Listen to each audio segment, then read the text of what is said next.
Opa galera, beleza? Aqui quem está falando com vocês é o Gustavo em mais um vídeo no canal Cruzeiro News. Bom, no vídeo de hoje vamos falar assim, a respeito do caso envolvendo o Kleber Gladiador, que algum de vocês me perguntou onde que ele está e que se será, né, que se seria uma boa para o Cruzeiro, a respeito também do goleiro Tadeu do Goiás, que muitos de vocês, quando eu falei no vídeo de hoje mais cedo, que ele poderia ser o substituto ideal do Fábio, alguns de vocês concordaram. E qual que seria o valor mínimo para tirar ele lá do Goiás, a respeito do Alex, ex-jogador do Cruzeiro, que está indo muito bem, fazendo trabalho lá na base do São Paulo, trazer os números dele aqui para vocês na equipe sub-20, além também do Ricardo Goulart, que o Cruzeiro tem um percentual de venda futura do jogador, que vamos comentar um pouco a respeito sobre isso, tá? Mas antes de começarmos, já aproveite para deixar seu like e também se inscrever no canal para continuar recebendo mais conteúdos como esse. O salve de hoje é para essas duas pessoas que estão aparecendo aqui na tela agora. Muito obrigado a vocês aí por terem comentado no vídeo de hoje mais cedo.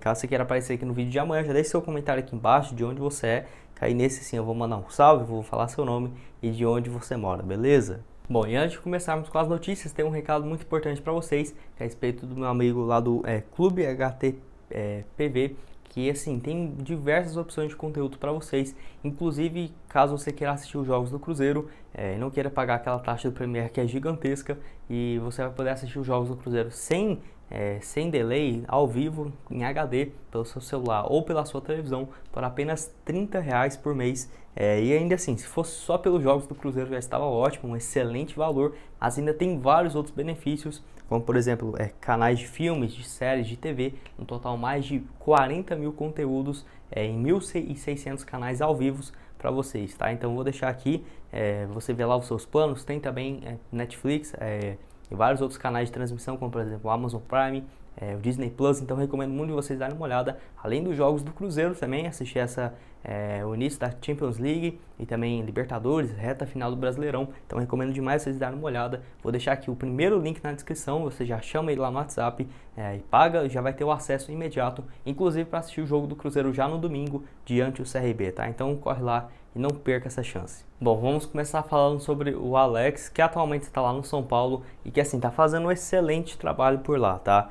Para você ter uma noção, ele que já foi especulado para assumir o Cruzeiro no início desse ano, mas até mesmo ele não falou que não estava preparado para assumir a equipe profissional e que até nós estávamos na expectativa dele assumir a base do Cruzeiro, por exemplo, na equipe sub-20, o que acabou não acontecendo. Ele foi lá para o São Paulo, que naquela época deu muita contradição, porque todo mundo estava esperando ele vir treinar a equipe de base do Cruzeiro, que acabou não acontecendo, e também porque ele tem todo um passado ligado ao Palmeiras e agora treinando a equipe de base do São Paulo, tá? Mas por lá ele está muito melhor do que eu podia imaginar, ele que se especializou assim, em técnico para se tornar treinador de futebol não tem muito tempo, nos últimos 3 anos que ele intensificou bastante isso, e já começou muito bem nesse primeiro trabalho do São Paulo. Foram no total 16 jogos e 12 vitórias por lá, além também de outros 3 empates e apenas uma derrota. Não é à toa que a equipe do São Paulo é o primeiro colocado no grupo do Brasileirão Sub-20, que o Cruzeiro atualmente está em 9º colocado e brigando por uma vaga dentro dos 8 primeiros, que aí sim, entre os 8 primeiros daria condição para o Cruzeiro disputar as oitavas de final em diante, tá? Enfim, queria trazer aqui para vocês que eu acho que o Cruzeiro perdeu uma grande chance de ter o Alex na categoria de base. Eu tenho certeza que poderia estar fazendo um bom trabalho, muitos até olhou com desconfiança para ele assumir a base do Cruzeiro, que eu achei que já seria uma boa, mas também não estava com essa expectativa toda, igual ele está indo lá no São Paulo, tá? E quem sabe não poderia ser o sucessor aqui do Luxemburgo, quando o Luxemburgo sair, sei lá, no final do ano que vem, por exemplo, colocando uma expectativa bem grande, né?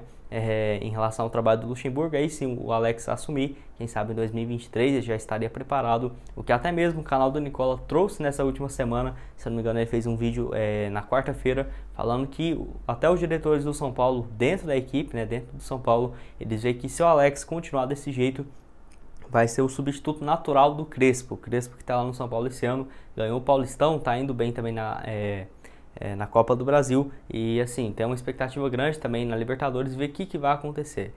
Enfim, vocês que acharam sem respeito do Alex? Você acha que ele até aceitaria o treinador no Cruzeiro futuramente? Eu acho que tem grande chance sim ele vir comandar o Cruzeiro. Então deixa aqui sua opinião nos comentários. Só lembrando que ele é bem novo ainda, ele tem apenas 39 anos de idade e sem dúvida será um dos treinadores mais jovens aqui do futebol brasileiro. Mas o assunto que eu queria falar aqui com vocês é a respeito do Kleber Gladiador, que alguns de vocês me perguntaram onde ele estava jogando atualmente.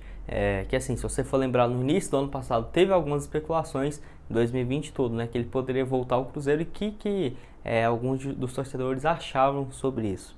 Ele que até se ofereceu a jogar aqui no Cruzeiro, para você ter uma noção, nesse ano de 2021 ele ainda nem jogou, então é um jogador que perdeu um pouco do ritmo. Para você ter uma noção, ano passado, 2020, jogou pouquíssimo por conta de uma lesão também. Foram no total 6 jogos, 1 gol e 1 assistência. E até não duvidaria nada ele se aposentar, o que ainda não foi anunciado de forma oficial, tá? O melhor ano dele em 2019, para você ter uma noção, ele estava até que em uma boa forma física, 29 jogos nos Estados Unidos, 12 gols e 3 assistências, isso na segunda divisão dos Estados Unidos. E o último ano dele aqui no futebol brasileiro foi em 2017, 31 partidas, 16 gols marcados pelo Curitiba, no Curitiba onde ele ficou 4 anos e fez muito sucesso. Ele que retornaria ao Cruzeiro depois daquela passagem muito bem sucedida entre 2009 e 2010. No total foram mais de 38 gols em 52 partidas, números bem interessantes, e que por pouco não conquistou aquela Libertadores lá de 2009, que era um dos artilheiros da competição. Enfim, ano passado, como eu disse, até surgiu algumas especulações e até o próprio jogador se oferecendo a jogar aqui no Cruzeiro. A diretoria não avaliou muito bem, até porque já tinha chegado o Marcelo Moreno, e ficar com o Marcelo Moreno e o Kleber Gladiador no banco de reservas, por exemplo, eu acho que é 2 jogadores que chegariam já para ser titulares e que não compensaria também no aspecto financeiro, tá? E vocês aceitariam essa volta dele no ano passado? Porque eu acho que a partir de 2021, ano que vem também, não tem condição nenhuma, já que é um atleta bem mais experiente, com seus 38 anos de idade. O último assunto desse vídeo é a respeito do goleiro Tadeu, que hoje no vídeo de hoje cedo, né? Até recomendo vocês darem uma olhada. Um dos tópicos do vídeo foi a respeito do Fábio, que falou que vai se aposentar em dezembro, mas não disse ainda qual ano, né? Eu acho que possivelmente, no mínimo, em dezembro do ano que vem, em dezembro de 2022. Até porque ele já teria completado 1000 partidas e tudo mais. E o Cruzeiro que tem que pensar em um sucessor do Fábio, porque tem alguns jogadores da base, como por exemplo o Jonathan, que subiu da base. O Vitor Hugo acabou saindo, eu achava ele um bom goleiro. Tem o Lucas França, mas eu não vejo ele preparado. Então acho que o Cruzeiro seria interessante buscar no mercado, até porque estamos falando de uma transferência daqui a um ano, daqui a um ano e meio. E o Cruzeiro, espero eu, esteja muito mais bem estruturado financeiramente. Para você ter uma noção, pelo Goiás, ele está lá desde 2019 sempre jogando muito bem. No primeiro ano dele, 38 jogos, ano passado 44 na Série A também. Esse ano na Série B, 31 partidas e não saiu de lá. Não é um goleiro muito novo, não é um goleiro com 23, 25 anos de idade, mas já tem seus 29 anos. Mas carreira de goleiro dura muito, né? Então eu vejo que até 34 anos ele poderia estar jogando em alto nível, que tem goleiros bem experientes aqui no futebol brasileiro com uma idade já avançada e que ainda continuam muito bem. Um exemplo disso, Fábio, com 40 anos, Diego Alves também titular do Flamengo, tem mais de 36, então ainda está em alto nível e nem dá pintas que vai aposentar. Então, sei lá, o Tadeu chegando com 30 anos, por exemplo, para jogar mais umas 3 temporadas em altíssimo nível, eu acho que estaria muito bem. E assim, não seria nada fácil porque o Goiás não tem interesse de liberar o goleiro, e também vários times do futebol brasileiro estão precisando de goleiro. Um exemplo disso é o Grêmio e também o Palmeiras, o Palmeiras não, né? O São Paulo com o Thiago Volpi possivelmente vai atrás de um outro goleiro, e o Tadeu, não duvido nada, está nessa lista, tá? Ele que já teve destaque lá pela Ferroviária, principalmente Ferroviária, e no Oeste, o Oeste em 2018, sendo 37 partidas na Série B, então jogou praticamente todos os jogos como titular e foi muito bem. Ainda tem outro goleiro bem promissor, que é no caso do Ivan, mas esse que tem um valor de mercado muito maior. O São Paulo tentou contratar ele esse ano, a Ponte Preta estava pedindo algo próximo de 20 milhões de reais. Esse que é um goleiro bem mais novo e que tem diversas convocações para a seleção de base, até chegou a ser convocado para a seleção principal, tá? E o Tadeu, que teria um valor de mercado de 8 a 12 milhões de reais, então não é um valor baixo, principalmente na atual situação financeira do Cruzeiro. Mas como eu disse, né, seria uma transferência daqui 1 ano e meio, até 2 anos, então nem se sabe se ele ainda estaria por lá. E assim, espero que o Cruzeiro estaria também com uma condição financeira bem melhor do que é agora. E o último assunto desse vídeo é a respeito do Ricardo Goulart, trazendo assim uma série, né, de vídeos que eu já trouxe aqui para vocês, de alguns jogadores que o Cruzeiro ainda tem percentual. Ele que Eu achei uma matéria bem interessante que, tipo, realmente não sabia, até postei lá na minha página no Cruzeiro News, que o Cruzeiro ofereceu 66 milhões de reais para tentar repatriar ele lá em junho de 2018, quando tinha acabado de perder o Arrascaeta, né? Ainda não tinha contratado o Rodriguinho, e essa proposta foi ali em meados de março, antes da chegada do Rodriguinho, que o Cruzeiro pagou no total mais de 36 milhões de reais, pagou entre essas porque ainda deve 20.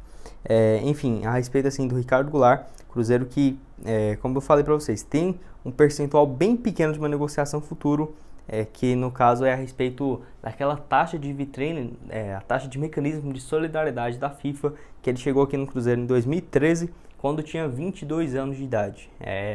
Ele chegou vindo do Goiás, estava muito bem lá disputando a Série B, chegou no Cruzeiro com 22 anos e completou o 23º aniversário. Sendo assim, o Cruzeiro fica com 0,25% de uma negociação futura, que já deve ter recebido essa taxa, por exemplo, no empréstimo dele para o Palmeiras e também no empréstimo dele também para um outro clube lá da China, que ele estava antes de voltar para o Evergrande em 2020. Enfim, para você ter uma noção, 0,25% é um valor bem baixo mesmo, uma negociação, que eu diria que o Ricardo Goulart, se fosse para sair de lá, para ir para outro clube da China ou para o Brasil, um número máximo mesmo assim, porque ele já tem 30 anos, seria o quê? 30 milhões de reais?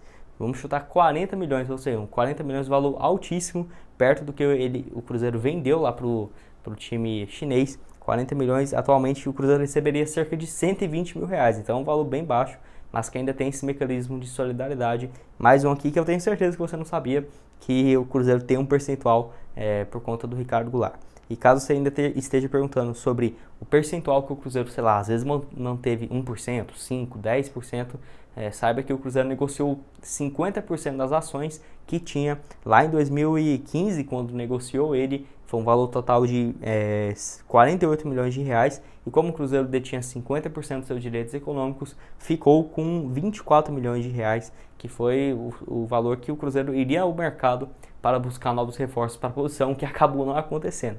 Porque o time de 2015 foi um desastre gigantesco, não tinha nenhum reforço à altura, trouxe o Arrascaeta, mas nem se compara, né? Porque vendeu o Everton Ribeiro, o Ricardo Goulart, o Lucas Silva também, então é um valor de 10, 15 milhões de reais do Arrascaeta, foi bem baixo, perto dos quase 120 milhões que o Cruzeiro pegou, com vendas apenas naquele primeiro trimestre de 2015.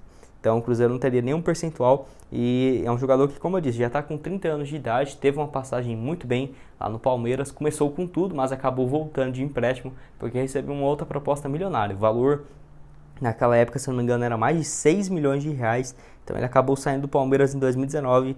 No Palmeiras foram 12 jogos, 4 gols marcados e 3 assistências. E chegou no momento no Palmeiras que já foi no meio da temporada, o Cruzeiro estava numa situação completamente diferente. E eu tenho certeza que se fosse talvez no início de 2019, seria bem mais interessante ali com o Cruzeiro tentando procurar o jogador por empréstimo, como fez o Palmeiras junto ao Guangzhou Evergrande, tá? E você acha que o Ricardo Goulart voltaria para o Cruzeiro no futuro? Eu acho que sim, ali, quem sabe, né? Com uns 33 anos, 34, seria bem interessante ter a volta do jogador chegando em outras condições e espero que um Cruzeiro bem parecido naquele de 2013 e 2014, tá? Bom, esse foi o vídeo, espero que tenham gostado. Não esqueça de deixar seu like e também se inscrever aqui no canal. Também chame aqui o meu amigo lá do IPTV para você assistir os jogos do Cruzeiro em mais de 1.600 canais ao vivo por apenas R$30. Vou deixar aqui o link na descrição e também no primeiro comentário fixado. Vou deixar aqui também na tela final esse vídeo onde eu falo sobre o Fábio, que ele falou onde vai se aposentar e alguns outros assuntos importantes, como por exemplo um zagueiro que o Cruzeiro perdeu para um outro clube da Série B. E eu recomendo vocês darem uma olhada, tá? Muito obrigado a todos por terem assistido até aqui e até mais, valeu!